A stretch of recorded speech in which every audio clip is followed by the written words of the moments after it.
He's the world's most iconic spy, shaken, not stirred, and always dressed to kill. But James Bond hasn't exactly aged like fine wine. The franchise relies on some cringe-worthy tropes that we've long outgrown. From disturbing stereotypes to colonial overtones, let's unpack the darker side of 007. Number 1. Outlandish gadgets. There has always been an inkling for the absurd in the Bond universe. From the very beginning, the master spy was armed with gadgets that seemed to defy both logic and physics. Some of them did serve a practical purpose in the field, while many were designed to make us question Q's sanity. Take, for example, the jetpack from Thunderball. This device promised to turn Bond into the world's first airborne secret agent. But in reality, it was about as useful as a paper airplane in a hurricane, and definitely not ideal for high-speed chases or stealthy escapes. Of course, it wouldn't be Bond without a few improbable weapons. Die Another Day went full sci-fi with an invisible car, which, honestly, defies all known laws of physics and practicality. Without a doubt, those quirky gadgets are iconic. Even the silliest of them are more than toys. They're a reflection of their times, from Cold War paranoia to digital surveillance. Daniel Craig's Bond brought things back to Earth. His tools became more plausible, like a portable defibrillator in Casino Royale, or a palm print-activated pistol in Skyfall. Q himself evolved too, from a gruff technician to a youthful genius, with his eerily real inventions, like that smart blood tracker. However, these comedy relief moments are not enough when it comes to dark themes in the franchise. Number 2. Disturbing scenes. The Bond movies don't shy away from high-stakes discomfort. In fact, it has long been criticized for glamorizing violence. The 00 agent is no stranger to dispensing justice in, well, permanent ways, often with a smirk and sometimes with a pun. In the earlier films, the tone has swung between cartoonish and chilling, but the camera doesn't linger for too long on the fallen, and Bond is already off to the next adventure, and questions are rarely raised on the ethics of what's happening. For female characters, brutal deaths often became punishment for their sexual independence. And there are numerous moments of, let's say, extreme persuasion. Villains in this universe are quite creative. Acid, needles, exotic reptiles, pressure chambers, it's all part of their toolkits. In License to Kill, revenge is dished out with a side of industrial equipment. And in The World Is Not Enough, we meet an antagonist who can't feel pain. That nuance turns every hit into a twisted performance. Altogether, in more recent films, the impact has become less glossy and more grounded. Fights leave bruises. Every strike lands with weight. But it was Casino Royale that raised eyebrows for its infamous chair scene. Bond is captured, stripped, and subjected to a crude interrogation involving a knotted rope and zero mercy. I've got a little itch down there.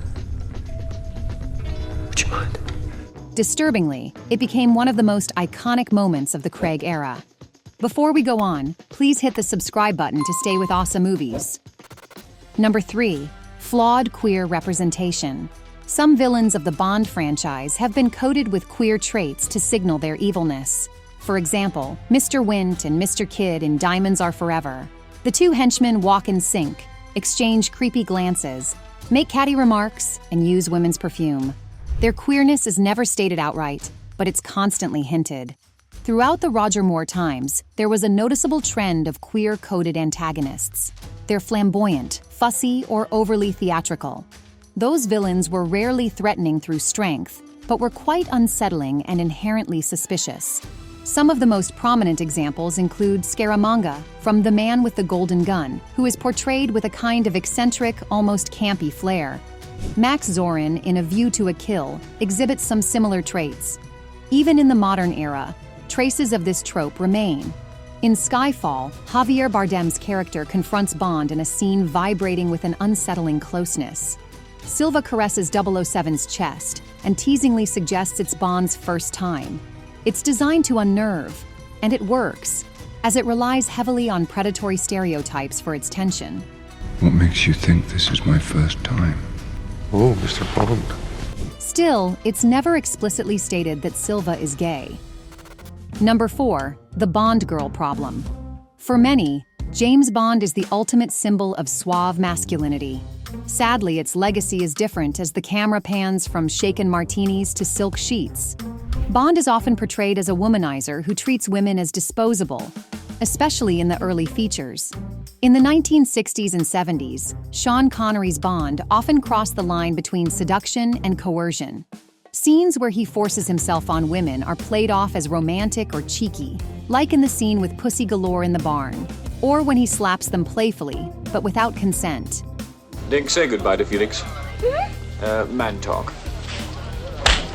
The term Bond girl itself implies a lack of agency, and many female characters existed only as love interests, eye candies, or damsels in distress. Even as late as Die Another Day, women like Jinx were still written as overtly suggestive and with little depth. Isn't it high time to change this outdated trope as well as the next one? Number 5. Troubling racial depictions. Bond films have often exoticized non-Western cultures, especially in locations like Asia and Africa. That led to portraying locals as either villains or background set dressing. Moreover, Black and Asian characters were frequently typecast or caricatured. One of the most glaring examples is Live and Let Die, that premiered in 1973. The movie is set across Harlem, New Orleans, and a fictional Caribbean island, and nearly every Black character is either a drug dealer, a voodoo priest, or a henchman.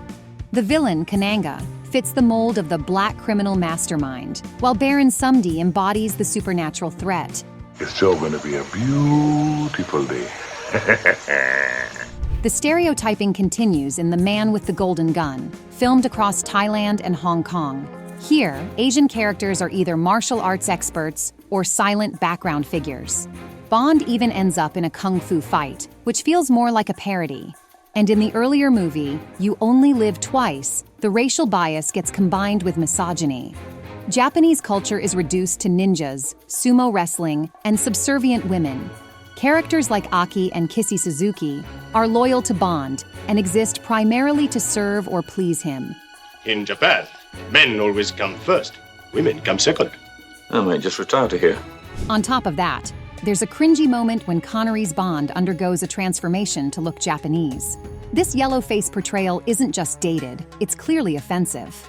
In Octopussy, filmed in the early 1980s, we see another level of caricature. The movie is set in India. So Bond escapes danger using snake charmers, bed of nails performers, and sword swallowers. To be fair, the Bond franchise has evolved since then. More recent films like Skyfall and No Time to Die have made efforts to diversify their casts.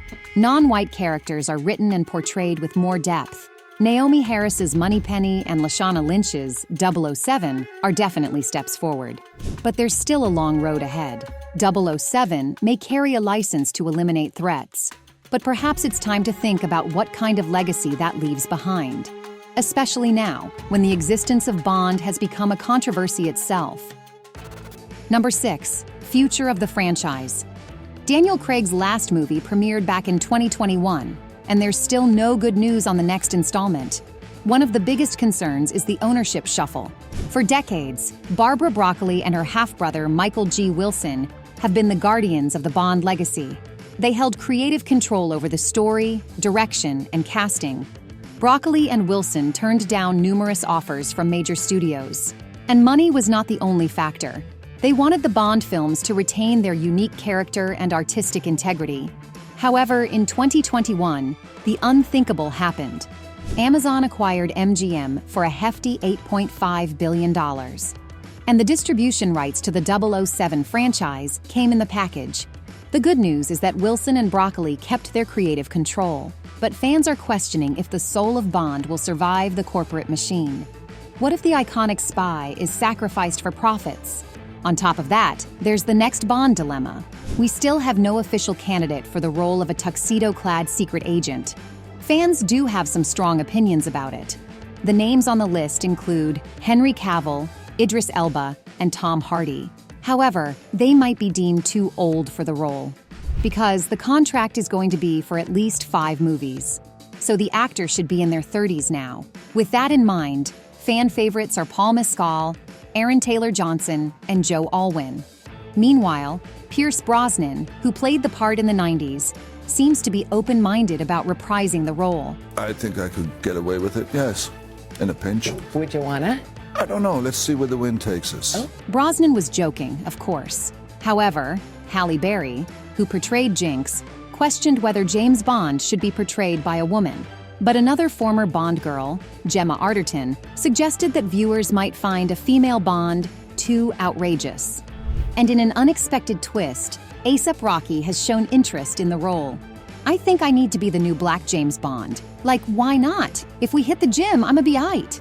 That adds a whole new layer of intrigue to the Bond conversation, right? And what do you think about the controversies of this legendary franchise? Share with us in the comments. Don't forget to subscribe to this channel. And thanks for staying with OSSA Movies.